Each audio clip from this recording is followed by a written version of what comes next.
Onfre, presidente del Comité Empresarial Ecuatoriano, bienvenido a Contacto Directo. Muchas gracias por la invitación, Estefi. Después de escuchar algunas propuestas de lo que se espera incluir en este Código del Trabajo, ustedes, ¿sí están de acuerdo con lo del servicio de alimentación, la atención médica y lo de las guarderías que escuchábamos? A ver, Estefi, yo antes de contestarle puntualmente esto, que con todo gusto lo voy a hacer, yo creo que hay conceptos que tenemos que definir claramente en el país. Lo primero es que una ley no puede garantizar el trabajo, es el esfuerzo, es el reconocimiento, es el conocimiento, es la perseverancia, es la responsabilidad, el orden y los principios y los valores que tenemos los que nos garantizan el trabajo. Eso es número uno. Número dos, un código laboral, Estefi, tiene que ser un documento realmente idóneo, tiene que ser equilibrado, que garantice derechos y obligaciones recíprocas. Eso es muy importante, que estimule la producción, la inversión y el empleo decente y que se acoja a las exigencias del mundo actual y lo que ya existe, que son las tecnologías, es decir, hacer uso de esas tecnologías. Tercero, el país no creo que necesita de más sindicalismo. El país lo que necesita es de más competitividad, de más productividad.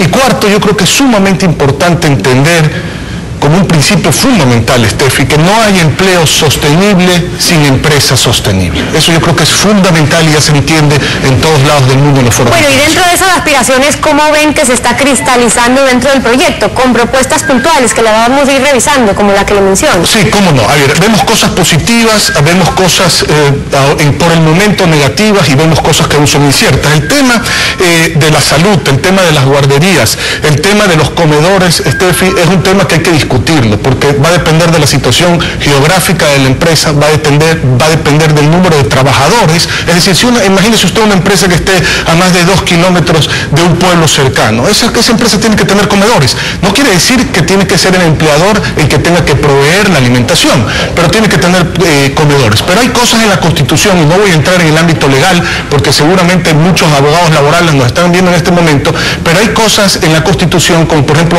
que se garantiza la salud por parte del Estado, que se garantice el cuidado de los niños por parte del Estado. Son diferentes artículos de la Constitución que lleva a esa salud universal, a esa garantía por parte del Estado, y por lo tanto, de alguna manera, ya esto, digamos, pierde importancia del sector privado de tener estas cosas. Ahora, yo creo que eso va a también depender de la voluntad empresarial si se llega a, digamos, a no ser obligatorio. Es decir, hay muchas empresas que parte de su responsabilidad social es tener este tipo de guarderías, es cuidar por los hijos de los trabajadores, es crear un buen ambiente de trabajo. Entonces son cosas que yo no quisiera dar un criterio definitivo precipitadamente, se tienen que discutir caso por caso. Pero esa es parte de la visión empresarial, y cabe decir que este tema en el proyecto lo ponen sujeto todavía al diálogo, al estudio. Correcto. Ahora, ¿sí creen que habrá espacio para dialogar, pero que se tome en cuenta sus planteamientos, es decir, lograr acuerdos? Ayer los representantes de los trabajadores hablaban de la necesidad de acuerdos, pero tripartitos, es decir, no solo los empresarios con el gobierno de turno, también con los trabajadores, y ahí sí ya hay más diferencias. Bueno, yo creo que es evidente, y lo ha dicho el ministro de Relaciones Laborales, Carlos Marx Carrasco, con quien comparto muchas sinergias, digamos, dentro de este proyecto, porque ya lo hemos de alguna manera discutido previamente, en donde ha hecho un planteamiento muy abierto y muy franco y muy transparente, Carlos Marx. Nosotros, el sector empresarial, déjeme decirle que se siente con mucha tranquilidad de que Carlos Marx esté como ministro de Relaciones Laborales. Le digo con toda honestidad, es un hombre que nosotros le tenemos suma confianza en este tema y que creemos que lo vamos a manejar bastante bien. Él ha dicho puntualmente, nos ha dicho físicamente, porque hemos estado reunidos en persona, nos ha dicho que este código lo vamos a consensuar, van a haber mesas de trabajo, se va a sentar el sector sindical, se va a sentar el sector empleador, se va a sentar el gobierno y se va a sentar a la academia, porque la academia tampoco la podemos dejar a un lado. Yo creo que es importante esta relación público-privada, academia, en donde estén todos los sectores del sector privado y el sector sindical es fundamental. Bueno, esa tranquilidad, en cambio, no la evidenciaron ayer organizaciones de trabajadores en relación a ciertas disposiciones que se están incluyendo en el Código de Trabajo. Por ejemplo, el artículo 49, el que habla de las y los trabajadores que tienen derecho a que sus empleadores les paguen mensualmente el 13º. ¿Qué efectos tiene en el sector empresarial, en los empleadores, el tener que pagar mensualmente los 13º y cuarto? Es muy buena su pregunta. Esas son una de las cosas que yo las digo inciertas. ¿Y por qué? Porque definitivamente una empresa mensualizar el 13º y 14º, digamos, le hace bien al flujo de caja, que tener estos pagos puntuales en estos meses, que además son meses complicados en todo sentido. Pero para el trabajador yo creo que es un problema, porque digamos estaría perdiendo ese ahorro que ya está garantizado a través de estos salarios para cumplir obligaciones puntuales. Y esas obligaciones, pues usted sabe, son los gastos que se dan en el aguinaldo, los gastos que se dan en Navidad, que es una época donde todo el mundo gasta, y los gastos que se dan previo a que comiencen las escuelas. Entonces yo creo que para el trabajador es una situación de riesgo, y se vuelve una situación de riesgo mañana que, en el sentido de que si esa plata se gasta porque no se ahorró mensualizándose, podría traer problemas en la armonía laboral. Entonces yo creo que este sí es un tema que, digamos, se habla de voluntario en el sector privado y se habla de obligatorio en el sector público.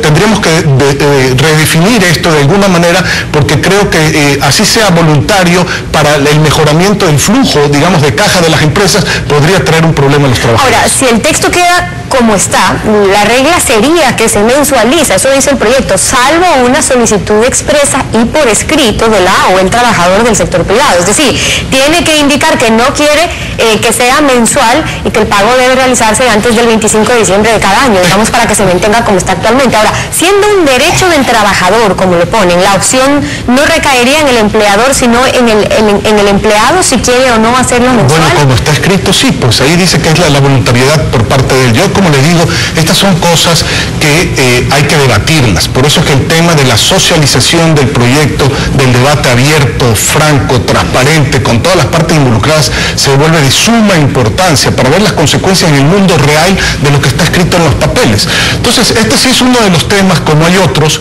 que realmente hay que revisarlos. Por ejemplo, nos parece sumamente positivo el tema de la no toma de las instalaciones de las empresas en caso de huelga, porque es un principio de la propiedad privada. Pues, ¿quién va a invertir si mañana existe un problema en una relación laboral y se toma en una empresa? Nadie. Se acabaría la inversión, se acabaría el tema de la propiedad privada. Entonces, eso es sumamente importante. Si existe una huelga, ¿quién paga el tiempo que están en huelga los trabajadores? Eso es otro tema que hay que discutir, porque nosotros creemos que tienen que ser los fondos justamente de reservas especiales que tienen las centrales sindicales para obligar de alguna manera a los trabajadores a sentarse con los empleadores, que también les está costando la paralización, y al Estado, que le está costando la paralización por la falta de producción. Y esa sí es una diferencia evidente con los sindicatos de trabajadores que no están de acuerdo con aquello, es decir, la huelga pero afuera.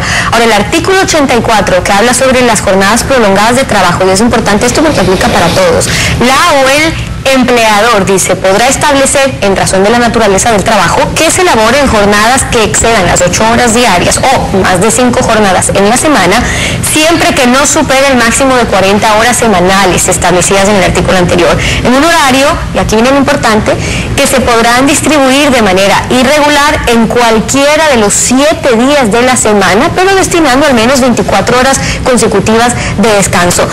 Ya con esto quedaría sentado que las horas trabajadas el sábado y el domingo no se pagarían al 100% si es que están dentro de las 40 horas y con un día de descanso. Y eso es un tema que hay que discutirlo, porque tampoco, digamos, dentro del texto no se especifica nada. No quiere decir que una dinamización de la jornada laboral en 40 horas tenga que ser que las 40 horas se cumplen sin importar qué día de la semana es, como está en el texto. Entonces yo creo que ese es un tema de debate, pero que lo veo positivo, porque se necesita dinamizar la jornada laboral. Ahora, poner un máximo de 40 horas, perfecto, pero si hay voluntariedad del trabajador, y eso hay que dejarlo, digamos, también en la mesa de discusión, se deberían de poder incluir horas suplementarias que sean más allá de las 60 horas que se establecen actualmente, porque allá hay sectores en la economía que requieren, por ejemplo, 85 horas. Le digo, por ejemplo, el tema marítimo, fluvial, agropecuario, etcétera. Hay ciertos sectores de la economía que hoy por hoy se establecen 5 horas, siempre y cuando exista la voluntad. Bueno, y precisamente basándose en esos sectores, florícola, agrícola, pesquero, etcétera, que a veces era más conveniente que no se interrumpa el trabajo, que sean 2, 3 días seguidos, etcétera, es que se planteaba también esto de las 40 horas a lo largo de la semana. Pero el artículo sí es más específico, cuando habla después de la jornada prolongada de trabajo que se distribuye en la semana de manera que la o el trabajador tenga, dice, 2 días consecutivos de descanso, y en ese caso el pago por el trabajo que ejecute en fines de semana o los días festivos no tendrán recargo alguno. Es decir, aquí sí es específico al mencionar que si el trabajador labora sábado y domingo, pero si descansa, por ejemplo, lunes y martes, no se le va a pagar extra porque es sábado y porque es domingo. No es un derecho adquirido por los trabajadores el que se trabaje 40 horas a la semana y debe ser que si es en sábado y domingo se tiene que compensar extra. El derecho adquirido de los trabajadores es qué pasa después de las 40 horas de trabajo, Estefi, porque si usted va a tener, ¿cuál es la diferencia si usted mañana tiene lunes y martes libre y no sábado y domingo? No hay ninguna diferencia en el ámbito práctico. Es justamente para dinamizar la jornada de trabajo, para poder generar competitividad y mejor productividad en el país. Ahora, mire, hay límites en estos temas. Por ejemplo, nosotros planteamos en la discusión anterior, que fue la base de este proyecto, que por ejemplo mineros y transportistas no laboren más de 8 horas al día. ¿Por qué? Porque usted no quiere el chofer de un bus con más de 8 horas de trabajo, pues se puede quedar dormido en el volante, representa un riesgo para él, para sus pasajeros y para la gente que está en la calle. Entonces, esas cosas son sumamente importantes también considerarlas. Entonces, no en todos los casos usted puede pedir la voluntariedad de la extensión de la jornada de trabajo porque podría presentar ciertos riesgos. Pero en concepto, para explicar, digamos, para darle la opinión nuestra como sector privado, la dinamización de la jornada de trabajo a 40 horas, sin importar el día de la semana, lo vemos sumamente positivo y creo que es algo que va a ayudar mucho a la productividad y a la competitividad. Esa es la posición del sector empresarial. Este es un proyecto, un código laboral que incluye muchos más temas de los que podemos abordar en este tiempo, pero seguro lo iremos haciendo poco a poco. Por ahora, gracias a Henry Cruz por habernos acompañado en Contacto Directo.